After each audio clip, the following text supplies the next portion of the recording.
This week on Celestial Conversations, we're going to be talking about Saturn going direct in Pisces and also Mercury that's going direct in Scorpio. This is the weekly astrology horoscope where I talk about the major transits for the week ahead, so stay tuned for that. But first, if you want to get the recording of my Vitality Reset webinar that was designed to give you some tools, some practices to get you unstuck, get you out of burnout, get you some clarity, get some juice moving forward, which we could all use, check that out. It's only 21 bucks. The link will be somewhere around this video. And then I am going to jump on that Black Friday train and offer a 10% discount on my one-on-one services, both astrology readings and all the other types of cool stuff that I do. And also the Alchemy Arc, the 3-month coaching healing container I'm offering for entrepreneurs that are sincere about their spiritual mission and unfucking themselves and getting realigned with their vitality and their purpose. So that will be discounted as well. Links will be around this video. So, and that 10% off coupon too for the one-on-one sessions, the coupon code is SUMMIT, SUMMIT. So first things first, Saturn goes direct on the 27th. So Saturn knows it's done with Pisces, no more retrogrades, no more going back. It's marching forward towards Aries. It's marching forward towards that new Earth, that new paradigm. This is a no more fucking around zone. Okay. Saturn demands discipline and integrity. Your sloppy fucking patterns, and this is all of us, sloppy patterns, subconscious delusions, the false lies, the sleepiness of life, the lethargy. We got to figure it out. It's an arcade reset. We can't play games anymore. You have to be direct for what is the dream that you're going for, and you have to start to calibrate into that, or else your soul is going to feel fragmented. What's up, bro? Why are you using your fears and your patterns to lead you and hiding behind the falsities of the ego instead of something deeper driving us forward? Do you know how amazing it fucking is to be on Earth during this fucking time with all the opportunities that we have? I know that this transit's also going to bring up the hardships of the losses and the disappointments, but that's part of what we signed up for, was the alchemical work to get over failure and disappointment and yesteryear and people we've had to let go of or lost or things that just didn't work out, because it's futility unless you learn the lesson spiritually to become more humble, to become more potent, to learn what you're really here to do, especially because that Saturn is going to start to make a stronger sextile over to that Uranus that's retrograde in Taurus. And so it is about the building of it. Now, Mercury also goes direct on the 29th. And so in Scorpio, this is about the integration going forward for this next 3 weeks, not just with the Scorpio energy, but also the Sag energy where it retrograded. So there's probably been some hard truths, hard facts that we've had to face, probably especially with our vision of where we can possibly go and how much it's actually going to take and what are the blocks to that. Do we have the resources?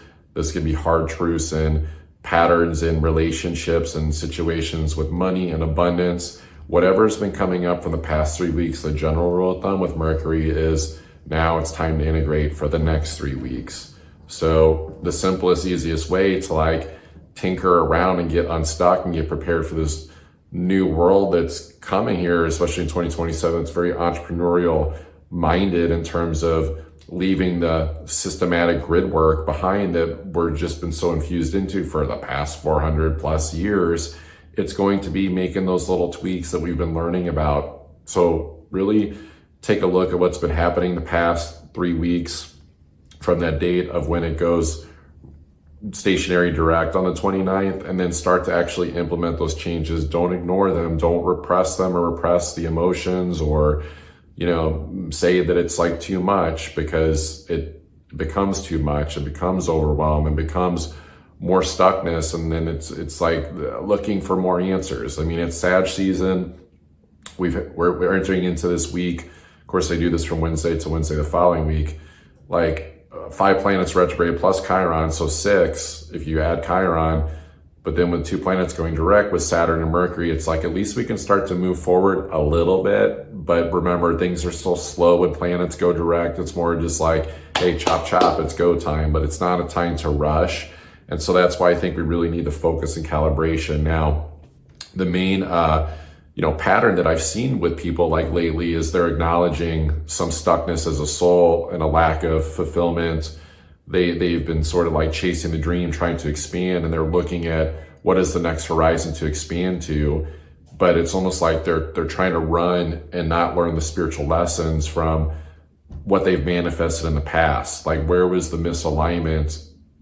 And the soul like wasn't fully in it, which was also ironically part of the lesson in order to like do the, justice of like bringing in the soul to actually manifest the next thing, whether it's, the next project, career, relationship, horizon, like wherever you're wanting to go next.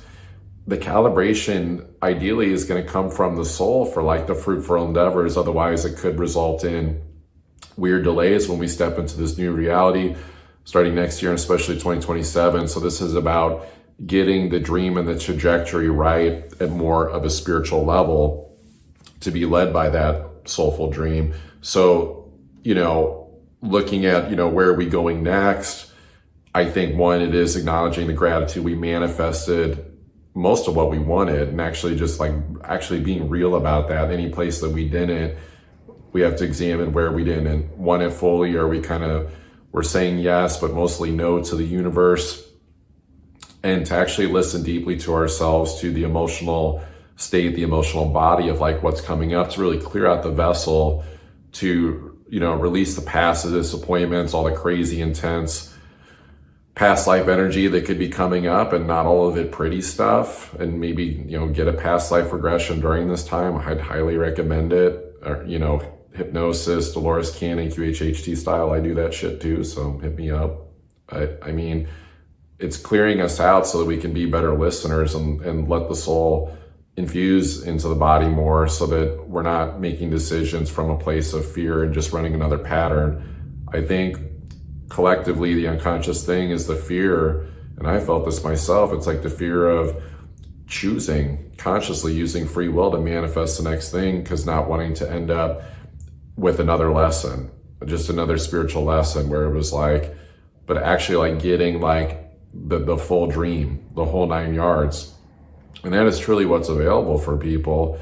But I think there's going to be some ironing out the kinks that are happening in terms of our value system of what our soul actually wanted, that's more wholesome and connected to the earth and people and community and family, and less of the rah sensationalism, look at me on my social media and my accomplishments type thing. That shit wasn't sustainable. It's almost like where social media like try to, personify on a more, personal level, like everyone's own version of like Hollywood, and look at the fakery there. So it's like, not saying social media is all fake or everyone's fake. It's just like, I think we have to like reorient, and that's where we have to do like deeper listening with like what's coming up. One thing that was coming up for a client was like, really listen when you're, in between that, sleep and awake state, waking up or going to bed, that sort of more theta delta state, because those are where the messages are trying to come in beyond the ego and the, like almost like schizophrenic break we're collectively fucking gonna be going through, of like the illusion versus what's real, and what hasn't been real all along on a lot of crazy levels that deals with disclosure, but also disclosure of where do we, fib to ourselves and not really honor like what it is that we really want, and break out of that emotional jail to like really go for that. So this is about less engagement, less stimulus. Even this week with 2 planets going direct, like not so much trying to push or force or move things forward. Like this is a time to reset the central nervous system, to breathe, to like reconnect with spirit. I cannot fucking stress this enough. Like things are going to start to move way fucking faster next year. And this is going to be one of the slowest sustainable periods for dropping within and getting truth from within ourselves and reconnecting with spirit without like the worry and the skepticism, that the South Node and Virgo can bring up, and to actually say, nope, I don't need that, or to be the motivation to go take an action or an activity. And by the way, Venus also going in a Sag this week. So, we can expand, but we got to expand on value systems that are actually going to take us places. Appreciate you all. I'll see you next time.